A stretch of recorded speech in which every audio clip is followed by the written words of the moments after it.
हे मेरे एपिसोड के दर्शकों, पुनः आपका ये सारथी आपके रथ को आगे बढ़ाने के लिए तैयार है और आपके चरणों में भी नमस्कार भी करता है। मेरे दोस्तों, कुछ लोगों का प्रश्न अजीब सा आया। अरे मेरे के दिमाग पर अणु और परमाणु फूट गया। एक प्रश्न तो ऐसा आया है, कहता है आप तो हिंदू धर्म ग्रंथों से ऐसा उदाहरण दे रहे हैं जैसे लग रहा है हिंदुत्व को जगाना चाहते हैं। अरे नाले में पड़े हुए कीड़ों, मुझे आज बड़ा आक्रोश आ रहा है। मैं एक शिक्षक हूं, लेकिन इसका मतलब नहीं कि मेरे चरित्र का हनन करो। अरे क्या तुझे मालूम नहीं है कि जिस मनी के लिए, जिस रुपये के लिए तुम सारे कुकर्म कर रहे हो, उसका एक दिन बहुत बुरा अंत होता है, बहुत बुरा अंत होता है। इसका एक नहीं करोड़ों प्रमाण मेरे पास है। मेरी पूरी जिंदगी लग जाएगी। लेकिन दोस्तों, न मैं हिंदू हूं, न मुसलमान हूं, न सिख हूं, न ईसाई हूं। मैं मानव प्रेमी हूं। सभी ग्रंथों के धर्म ग्रंथ में अध्ययन किया हूं। किसी धर्म ग्रंथ में यह नहीं लिखा गया है कि मानव मानव का शत्रु हो। सभी जीवों से प्रेम करना सिखाया गया है। ये तो हिंदू और मुस्लिम, सिख और ईसाई कुछ ऐसे गुंडे तत्व के लोग हैं, जो अराजक तत्व के लोग हैं, जो मानवता को बांट रहे हैं। अरे मैं आज डंके की चोट पर कहना चाहता हूं कि जाति ने पूछो साधु की और पूछ लीजिए ज्ञान, और मूल करो तलवार का पड़ा रहा दुनिया। अरे दोस्तों, कहां तुम भूल गए हो? कहां तुम किस अंधकार में खो गए हो? क्या गुरु नानक हिंदू थे? क्या वो संत नहीं थे? अरे आज मैं तो कहता हूं दोस्तों, दुनिया में सब कुछ करना, लेकिन संत की लकीर को कभी, अरे संत की फकीर की लकीर को कभी मिटाने की कोशिश न करना, कभी कोशिश नहीं करना। वो संत सबके होते हैं। गुरु नानक देव ने हिंदुओं के कोई भी ऐसा देवी देवता नहीं हो, उनका वर्णन उन्होंने नहीं किया है, लेकिन अपनी जिंदगी की मिसाल मांगी है कि जंग में मैं मारा जाऊं। हे मां दुर्गे, देहि शिवा बर मोहि है। अरे देहि शिवा बर मोहि है। शुभ कर्म न से कब हूं न टरो, जब आयु की आंधन दाघ बने। अरे हिरन में जब जाई जूझ मरो। यानी युद्ध करते हुए मेरा अंत हो, क्योंकि युद्ध है उनका, वीरता है उनका धर्म था। वो मानवता का संरक्षक थे। अंत में मुस्लिमों के मन में आ गया था ये मुस्लिम विरोधक हैं। गुरु गोविंद सिंह ने कहा है, अरे कर्ता करीम सोई, सारे कार्य को करने वाला ईश्वर है। Man is actor, God is director. अरे लाइफ इज ड्रामा।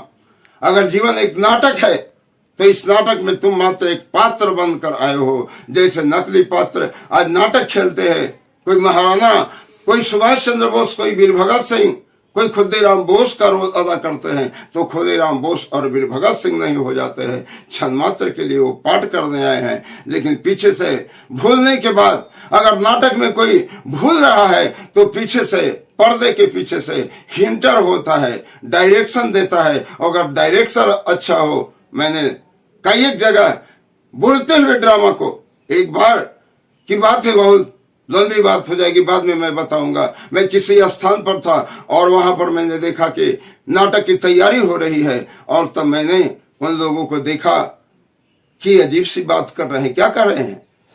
चंबल के मोहर सिंह डाकू, लेकिन डाकू होकर भी वह संत से भी ज्यादा गरीबों का रक्षक था, इससे उसकी कहानी बनी है। तो उसका रोल अदा कर रहे थे। मैं मोहर सिंह हूँ, मैं जब मेरे नाम से ही चंबल के पत्ते भी खटकते हैं, नदियां भी बहती है। मेरे बातों में थोड़ी सी रूखापन लग रही होगी, नहीं ये मेरे आवाज के सत्य की कटता है। मैंने वहीं पर बैठा हुआ था, मेरे बदन में आग लग गया। मैंने कहा चंबल की नदियां भी बहती है तो मेरी मर्जी से, अरे चंबल के पत्ते भी खटकते हैं तो मेरी मर्जी से। मेरा नाम है मोहर सिंह, मेरा नाम है मोहर सिंह। लोगों ने कहा थोड़ा सा इसका हम लोग को बतलाइए। हमने कहा पगले, अरे इसका तो मैंने एक रोल अदा किया है। मेरे पास अनमोल रत्न के खजाने झोले में पड़े हुए हैं, इससे मेरा अहंकार नहीं मान लेना, ये मेरा स्वाभिमान है। रन रघुवंश सिंह की यह रीति, और आगे पाँव न पीछे धरती। क्या कबीरदास मुसलमान था?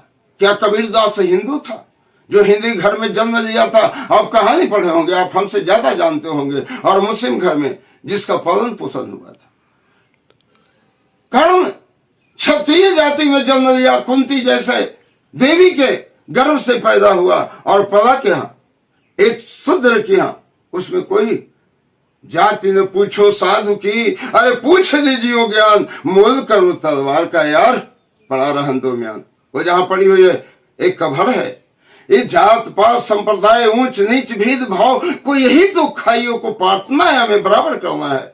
रामाधारी सिंह दिनकर ने कहा है कि ऊंच नीच का भेद नहीं था, सब पर सबकी समता थी, सब पर सबकी ममता थी। अरे मानवता को लहराओ दोस्तों। कबीर ने कहा था, मन न रंगाए रंगाए जोगी कपड़ा, और डरिया बढ़ा के जोगी बन गई बकरा। अरे काम के जराए जोगी बन गई हिजरा, और गीता पोथी बाची बाची बन गई लबरा। तो उस दिन मुसलमान भाइयों ने नृत्य किया, हमारा धर्म सही है। कबीर ने ज्ञान से एक लपड़ मारा, रे पगले क्या कर रहा है, तू तो और खराब है रे, तू तो और खराब है। कंकड़ पत्थर जोड़ी के और मस्जिद दिया बनाए, और ताचड़ी मुल्ला भाग गई, अल्लाह खोल दे ताला। किसका ताला खोलेगा, किसका ताला खोलेगा? अरे वो सबके मन की ताला खोलता है, वही अल्लाह है, वही गॉड है, वही ईश्वर है, वही खुदा है, वही सभी रूपों में सर्वशक्तिमान सत्ता है। जो तू मन में सोचता है उसके कारण सोचता है, क्योंकि वह डायरेक्टर है, और वह ऐसा डायरेक्टर है कि उसी के निर्देश से ब्रह्मांड चल रहा है।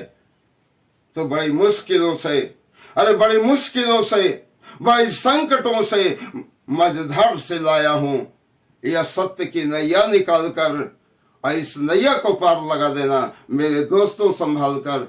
हे मेरे दोस्तों, अगर मेरा रास्ता सही है तो रिक्वेस्ट अमनय और विनय है कि आप सब्सक्राइब और लाइक जरूर करेंगे, लाइक करेंगे, लेकिन उसे वाइक नहीं समझ लेंगे, उसे एक फकीर की लकीर समझ लेंगे। ये आप लोगों को मेरा वचन है। जय हिंद, जय भारत।